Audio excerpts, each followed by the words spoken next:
if you think I'm going to sit here and hear all this news about PR and I'm not going to say anything knowing that it's my bread and butter, you are sadly mistaken. What we are witnessing right now with all these celebrities, with all these social media creators, content creators, artists, if they are excellent at their job, they're going to need PR teams. Point blank, period. Now, on this channel, I've talked about this a lot in a multitude of videos. I've described PR in a funny way by saying it's basically a defense force to help defend the image of an artist, because, you know, we deal with music over here, so it makes sense, right? So I always like to joke around and say Academics is Drake's PR team. It's like it's his PR team and he's getting paid on the side. That's the way I see it. But I've been waiting for this. Because listen, as much as I say Academics is Drake's PR team, no. There's going to be a real PR team out there. There's too much tied to Academics for him to be a legitimate PR team. All right? He's doing that as a side hustle. Let's go ahead and make that clear. All right? When you have payola, what do you think that is? What do you think that is? Think about it. Academics is sitting there and accepting this amount of money to say positive and good things about a project or about a song that's out or a song that's going to be released. It's damn near a form of PR. It's just, there's the payment for it. Y'all just saw what that is, right? It's damn near the same. Am I saying it's exactly the same? No, because there is a multitude of levels to PR. You also got to understand that. You got to think about it going all the way from strategic communications or just even community relations. Something as these simple things, right?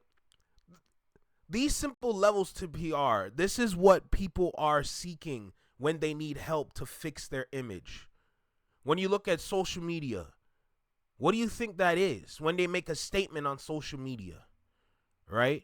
Crisis communications or the crisis defense force is what I like to say. What do you think? These are all levels of PR. These are all levels of public relations under marketing. Marketing is a vast and heavy subject. It is not. It's easy to understand, but you have to understand these little gears that are turning, and then understand how this system works to get what this does. And then you have marketing. Yo, right here in the small box. So what I see, the Ville have a video, and literally I see Charlamagne and Drake, and Charlamagne exposed Drake's smear campaign machine. God damn it, I gotta sit here and watch this.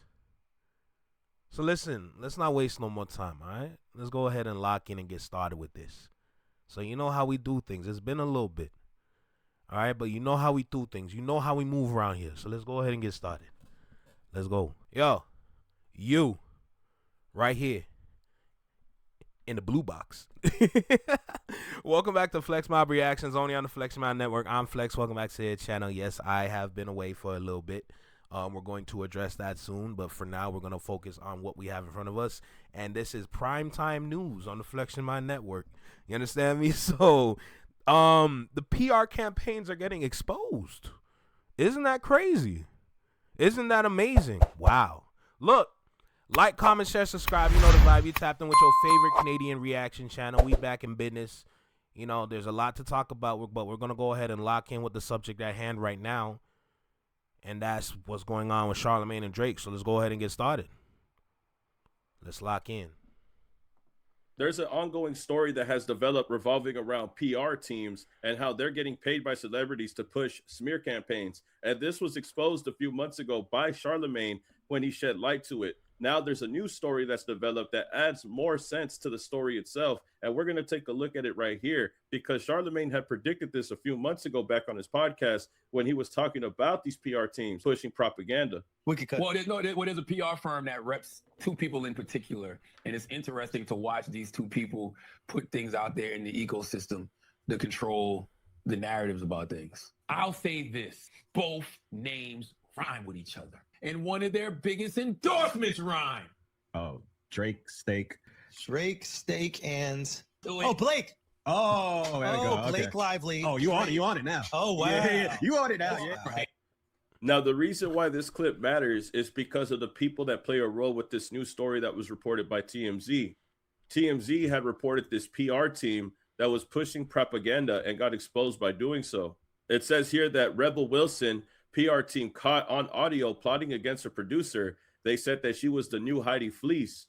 It says here a new recording allegedly captures Jed Wallace, the head of crisis public relation firm, telling publicist Melissa Nathan to claim Amanda Ghost, a co-producer on the Wilsons film, The Deb, worked as a madam, procuring young girls to sleep with rich men. Another. Let me go ahead and stop it there real quick, because we also got to understand, we got to break this down to help everybody understand this better, because I'm sure there's going to be a lot of people that's going to be watching the video. They're not going to understand what they're hearing, or they're going to hear it and easily side with things. We want to understand this fully. What is PR? PR is the way you manage your public perception. It's not about this or that. It's how you're going to manage all of this, right? How are you going to funnel this news so that the regular consumer can understand, oh, wow, so that's what that person was this whole time. It's basically how you sway people. The same way how you're in court and you have the jury and you have one side and another side both acting the best they can to convince the jury to say they're guilty or to say they're not guilty. That's PR. That's literally what PR is. It's not about good or bad. PR is neutral. Marketing, neutral. This is all neutral ground that we're standing on. But the individuals that are abusing this power are using it for negative purposes to push these things onto the people, to assume or to make the people assume this about this person so that they can all stand on this side away from this person. And that's how the smear campaigns go. A lot of these things, majority of these things are not true. And we are witnessing, thanks to the Ville, what's going on right now. Let's keep going. The reason why this is a problem is because Melissa Nathan actually works for Drake. Veteran communication strategist Melissa Nathan launches the agency group PR firm. The former executive VP at Hit Six Strategies launches with a team of execs and a roster of clients that includes Drake, Johnny Depp, the Chainsmokers, Logan Paul, and other people. The agency group specializes in communications, crisis, reputation management, personal publicity, and digital team services. Do you see why people are bringing this up? And this is a reason why Charlamagne was trying to point this out a few months ago. This PR team is getting paid to put smear campaigns on other people. And it just so happens that one of the people that are involved, Melissa Nathan, she actually works for Drake. And the reason why they're bringing up Blake Lively is because she had accused Justin Baldoni of spreading a smear campaign against her due to this back and forth that they have in court. There's a legal battle revolving around Blake Lively and Justin Baldoni, and his PR team is the agency group, also known as TAG. They're the ones that are spreading smear campaigns over Blake Lively, but Melissa Nathan is behind the agency. And that's the reason why Charlamagne had brought this up. He knew about these individuals. He knew how dirty they play. And he knew that the smear campaigns that they put on other individuals is to favor the person that they work for. So at this point, who's to say that all of the propaganda that we've seen about Kendrick Lamar wasn't just the agency, wasn't just Melissa Nathan and her group trying to put propaganda on Kendrick Lamar in favor of Drake? The spreadsheet, what's that number? 2,026,000. That's all the sites they feed stories to. By the way, this is only one spreadsheet. Bro, I gotta watch this video because Charlamagne the God is breaking it down. This is what they do. This is why, oh my God, because y'all need to understand. A lot of the stories that we've heard in the past, a lot of them could not be true. But because the story is so convincing with the right information, it's making us believe things. Y'all see where I'm? Oh my God. You understand? A lot of the things in our lives could have been a lie. Do you understand how dangerous marketing can be? Do you understand how dangerous PR, public relations can be? Yo, this is real, bruh. I'm telling y'all, this is crazy. Look at this one. So I would love you. And Tell by people. the way, look, and it's not just The the zoom in sites. on Vil is Hold on, crazy. look what's on. Look at the stuff that's on here. Look at all of the websites, all of the fan pages, all of the blog sites. I'm not gonna jump out the window and accuse y'all of anything. I'm just gonna simply say we know who's getting paid to push things. And we know who's getting paid to push things. We should put. And we know who's getting paid to push things. We should put. So again, the people that are putting a smear campaign on Blake Lively, the agency, is a company that's ran with Melissa Nathan. That person works for Drake also. So if they're able to put these smear campaigns on one individual for another client, what makes us think that they can't do the same thing for Drake and whatever he wants to spin on another person? Whatever narrative he wants to put on Kendrick Lamar, I believe that Melissa Nathan and the agency and other agencies alike could spin a narrative online to make Kendrick Lamar or any other person look bad. So at this point, the minute that Melissa Nathan gets exposed for trying to put propaganda on another individual, is it far-fetched to think that she was paid by Drake to put propaganda on Kendrick Lamar during the battle? And I think that's the crazy part about all of this. Let me tell you something.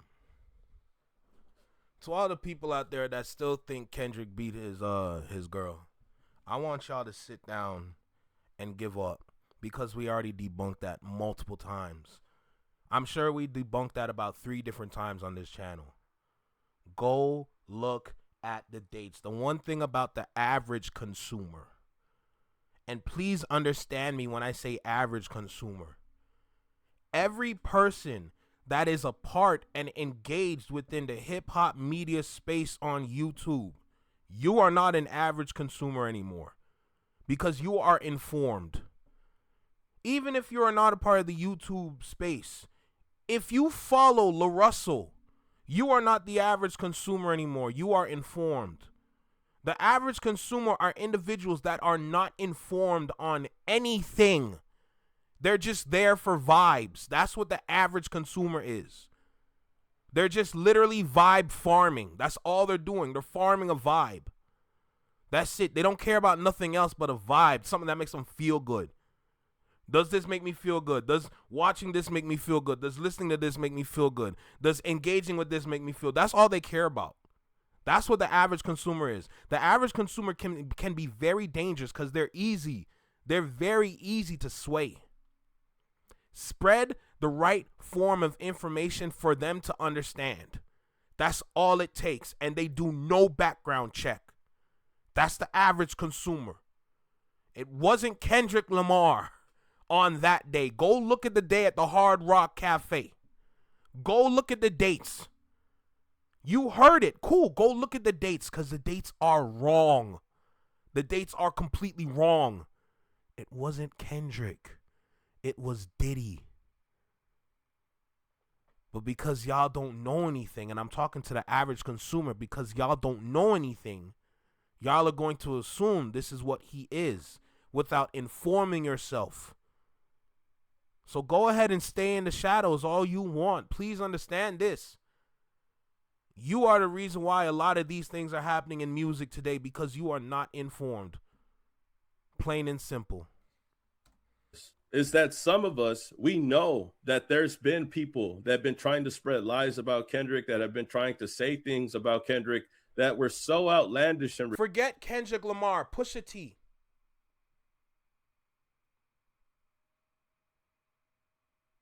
That's it. Like, look at everything in music. The one way you can kind of figure it out is to pay attention to the side that always flexes their money. Checkmate. ridiculous. And it's crazy because Kendrick had talked about this in the rap battle when he was rapping against Drake and the song 616 and L. God damn, bro. Like, shoot. Why get so loud up in here? Lay, he says, but let me put you on some game because you my little homie. You playing dirty with propaganda, it'll blow up on you. You're playing dirty with Zach Bia and Twitter bots. But reality, you can't hide behind Wi-Fi. Your little memes is losing steam. We figured you out. The forced opinions is not convincing. Y'all need a new route. He predicted this in 616 in LA. He knew about the PR teams. He knew about the propaganda that they try to spread, the smear campaigns that they try to put on people because they get paid to do it. And what makes it worse, when we go and talk about the Twitter bots, that's another layer to add to the story. Because when someone gets paid to put a smear campaign, followed by people who are talking about the battle, when we have these stand wars, you have these Twitter accounts that will just run with the narrative for free. They're not even getting paid. They're going based off of somebody else who got paid, the stories that they pushed, and then they run with the narratives for free. Because of these stand wars, it's a lot easier for them to run with a narrative because they're already going back and forth with people online. Someone gets paid to make up the story, and the fans and the stands on Twitter and other social media platforms run with the story and narrative on their own. It's like a domino effect at that point. It trickles down, and then it becomes the primary thing that people talk about. And it's funny how Drake projects a lot in this battle. He projected a lot, especially when talking about crisis management teams. In this rap battle, in the song Family Matters, Drake had talked about Kendrick hiring crisis management teams to hide on the fact that he beats on his queen, which was a false allegation that Drake had made. But it just goes to show that Drake has always talked about crisis management teams. Why? Because he has one himself. He has one with. I was literally about to say, how do you know about this unless you use it yourself? Why is this in your vocab for a song knowing that you use this yourself? But a lot of people are not going to think about it that way, right? The critical thinkers are going to think it that way. You know? Plain and simple. Why throw this in the song specifically knowing that you could use any word you want? Because you say you're the best rapper alive. That's what you claim. So what makes you go down this route unless you already know about this route? Because maybe you've used it. And earlier in the video, remember, I talked about the crisis management or crisis communications, if I'm correct. Or you know me, I'm just going to make it the defense force, like the crisis defense force. Like that's what PR is, bruh. PR is literally the management and how you spread the information to the public to gain their perception. It's just how you gain public perception. How do you want people to stand on your side? What are you going to say to make people stand on your side? That's all it is. When you see an actor and they're in hot water and they have to release a statement because they said the N-word back in their day, and you see that little paragraph that they put out on social media, what do you think that is? That's PR.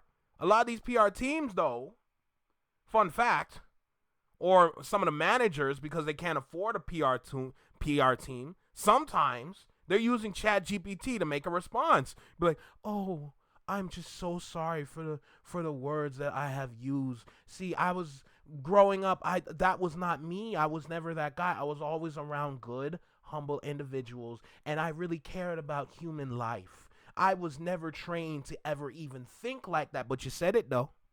Yeah, keep using ChatGPT to get your answers. You're making yourself look like a damn fool. With the agency that's ran by Melissa Nathan. She's the one that handles Drake's crisis management team, and she's the one that is pushing propaganda. And now that she's been exposed for plotting smear campaigns on another individual, it just goes to show, have all the things that we heard about Kendrick Lamar, have all the lies that we heard about Kendrick Lamar come from Drake and his propaganda machine, his agency, his little minions that get paid to push propaganda? We've talked about it a lot on this channel. We know all the propaganda that they try to push and no one believes it. But it's good to see now that they're starting to get exposed. But this is a story that has developed that Charlamagne had predicted. And Charlamagne wasn't wrong. There are going to be companies, there are going to be agencies that work for these celebrities to try to make themselves look good while making other people look bad. And at this point, I think it's only a matter of time before we start to see this smear campaign machine fall apart. But y'all tell me how you feel about this and get back to me, man. Y'all tell me how you feel about this in the comment section. Like, comment, subscribe, and I'll see you on the next video, man. Peace. Keep it a legend. And just like that, we understand a little bit more about what's going on with PR and how it works. Plain and simple, with the Ville and of course the flexmob network, because I do this.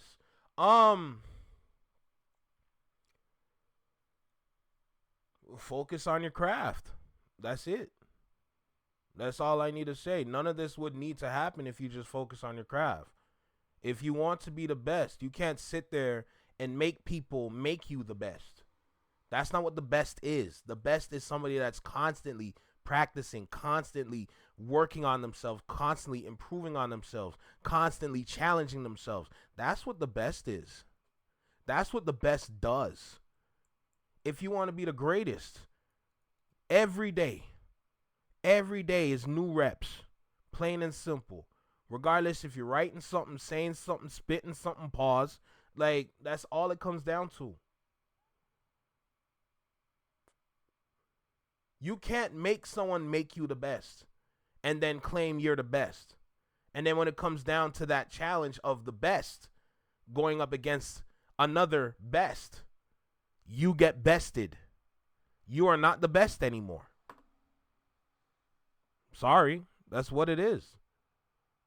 The truth is like medicine, and a lot of people nowadays, they don't want to take it. That's cool, fine. That's wonderful. But it's not my fault you don't like to feel better, do better, move better. If you want to stay sick, do what you want. But don't come around here crying, saying you hurt. It's not going to happen. Sorry. Look.